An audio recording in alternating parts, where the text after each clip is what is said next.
બનાસકાંઠાના પાડલિયા ગામના કાંતિ ખરાડીએ આદિવાસીઓ ઉપર થયેલા અત્યાચાર અંગે ચેતવણી આપવામાં આવી છે કે તેમણે જણાવ્યું હતું કે કર્મચારી અને અધિકારીઓનો હાથો બન્યા છે અને જવાબદાર લોકો સામે સખત પગલાં લેવાશે। કાંતિ ખરાડીના જણાવ્યા પ્રમાણે આ ઘટના માત્ર પાડલિયા જ નથી પણ દાંતા, હડાદ અને અમીરગઢ તાલુકાઓના આદિવાસીઓને પણ અસર પહોંચાડે છે। તેઓ કહી રહ્યા છે કે જે ભૂલશે નહીં તેની સામે યોગ્ય બદલો લેવામાં આવશે। જે કાંતિ ખરાડી આદિવાસી અધિકારીઓ સામે ચેતવણી આપવામાં આવી છે કે પાડલિયા, હળદ, દાંતા આદિવાસી પ્રસંગ કર્મચારી અધિકારીઓ હાથો બન્યા હતા અને આક્ષેપ કરવામાં આવી રહ્યા હતા કે ભૂલનાર સામે ક્રાંતિ લેવાશે અને બદલો પણ લેવાશે। જે જવાબદારીઓને લઈને સખત પગલાં હાથ ધરવામાં આવ્યા છે।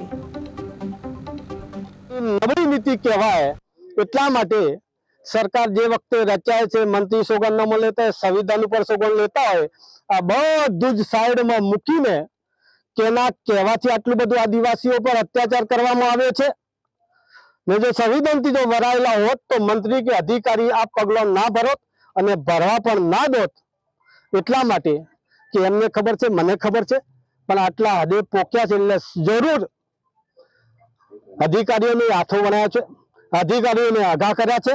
સરવાર જે કરતા હરતા છે એમને હું ચેલેન્જ મારીને કહી રહ્યો છું કે તમે આદિવાસીઓને મારો, જેટલા મારવા એટલા મારો, પણ એટલું જ આ પાડલિયા ગામ નથી, દાંતા, અમીરગઢ ને હળદ તાલુકો એકલો નથી।